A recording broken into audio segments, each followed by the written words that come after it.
Para pemirsa Hikmah Ramadan Subuh Hari Ratuna TV yang dirahmati Allah Subhanahu wa Ta'ala. Tidak terasa kita berada di segmen yang ketiga ini. Mari kita lanjutkan pembahasan kita terkait keutamaan membaca Al-Quran. Di antara keutamaan membaca Al-Quran, Al-Quran bisa memberikan obat ataupun penawar bagi orang-orang yang membacanya. Sebagaimana Allah Subhanahu wa Ta'ala berfirman di dalam Al-Quranul Karim, wa nunazzilu minal Qur'an ma huwa shifaa'u wa rahmatul lil mu'minin. Allah Subhanahu wa Ta'ala mengabarkan, dan kami turunkan Al-Quran sebagai penawar dan rahmat bagi orang-orang yang beriman. Quran Surah Al-Isra ayat 82. Melihat ayat Allah Subhanahu wa Ta'ala ini, maka tentu harus kita pahami bahwa dengan membaca Al-Quran bisa memberikan obat, baik itu obat jasmani maupun rohani kita. Oleh karena itu, mari kita bersemangat, fastabiqul khairat, berlomba-lomba untuk terus membaca Al-Quran, khususnya di bulan suci Ramadan yang penuh berkah dan mulia ini.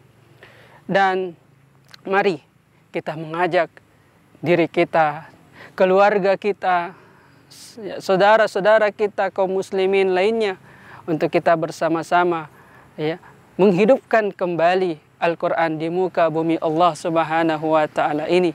Terlebih lagi Allah Subhanahu wa Ta'ala telah memberikan kita cobaan, dan tentunya ini menjadi muhasabah agar kita mau berobat dengan Al-Quranul Karim.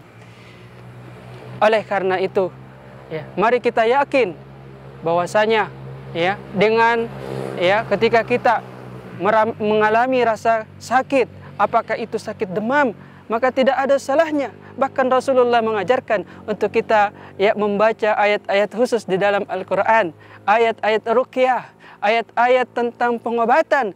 Kita tiup, kemudian kita minum air tersebut, insya Allah bisa memberikan mengurangi rasa sakit yang kita derita tersebut. Bahkan tidak sedikit di antara kaum muslimin yang mungkin belum tahu bahwasanya ketika ada orang yang sedang dalam keadaan dia terkena dengan penyakit non medis, terkena dengan penyakit kesurupan, guna-guna sihir, maka mari kita manfaatkan membaca Al-Quran, karena sesungguhnya penyakit-penyakit non medis itu bisa kita sembuhkan insya Allah dengan membaca ayat Al-Quran, membaca ayat-ayat ruqyah di dalam Al-Quran. Para pemirsa Hikmah Ramadan di subuh hari Ratuna TV yang dirahmati Allah Subhanahu wa Ta'ala, mari kita senantiasa menghidupkan masjid-masjid kita atau rumah-rumah kita. Kita makmurkan rumah-rumah kita, hidupkan rumah-rumah kita dengan Al-Quran, agar supaya para malaikat-malaikat Allah juga mendatangi rumah-rumah kita. Karena sesungguhnya Al-Quran yang kita baca, para malaikat-malaikat Allah juga akan senang mendengarkan Al-Quran yang kita baca. Pemirsa yang dirahmati Allah Subhanahu wa Ta'ala, kemudian di antara keutamaan ketika kita mempelajari atau membaca Al-Quran, yaitu Al-Quran bisa menjadi sebab Allah Subhanahu wa Ta'ala menggugurkan dosa-dosa kita. Sebagaimana di dalam Al-Quran Allah berfirman dalam surah Hud ayat 114, Innal hasanati yudhibanas sayyi'at. Kata Allah, sesungguhnya perbuatan-perbuatan yang baik itu akan menggugurkan atau menghapuskan dosa-dosa kecil kita. Boleh jadi dengan kita membaca Al-Quran bisa memberikan kebaikan kepada kita, dan mudah-mudahan menjadi sebab Allah gugurkan seluruh dosa-dosa kita. Baik itu dosa yang kita sengaja maupun dosa yang tidak disengaja. Semoga Al-Quran ya senantiasa selalu berada di dalam hati-hati kita, ya. Para pemirsa Hikmah Ramadan Ratona TV yang insya Allah dimuliakan Allah Subhanahu wa Ta'ala. Kemudian, ya, di antara keutamaan mempelajari atau membaca Al-Quran, yaitu Allah Subhanahu wa Ta'ala akan memberikan kedudukan yang tinggi di dalam surga Allah Subhanahu wa Ta'ala.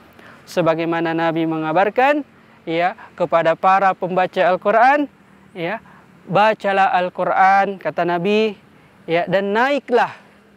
Dikatakan, para ulama mengatakan yang dimaksud dengan naiklah adalah derajat-derajat surga Allah. Dan kata Nabi mengatakan, ya, bacalah secara tartil, ya, Al-Quran sewaktu kalian, ya, berada di muka bumi ini dan membaca Al-Quran secara tartil. Dan Nabi mengatakan sesungguhnya kedudukan surga berada pada akhir ayat yang kita baca. Hadis riwayat Ahmad. Oleh karena itu tidak akan merugi kita, tidak akan, ya, menyesal kita jikalau kita senantiasa, ya, mempelajari Al-Quran. Begitu besarnya pahala yang akan kita dapatkan, dan mudah-mudahan menjadi sebab Allah Subhanahu wa Ta'ala memasukkan kita semua.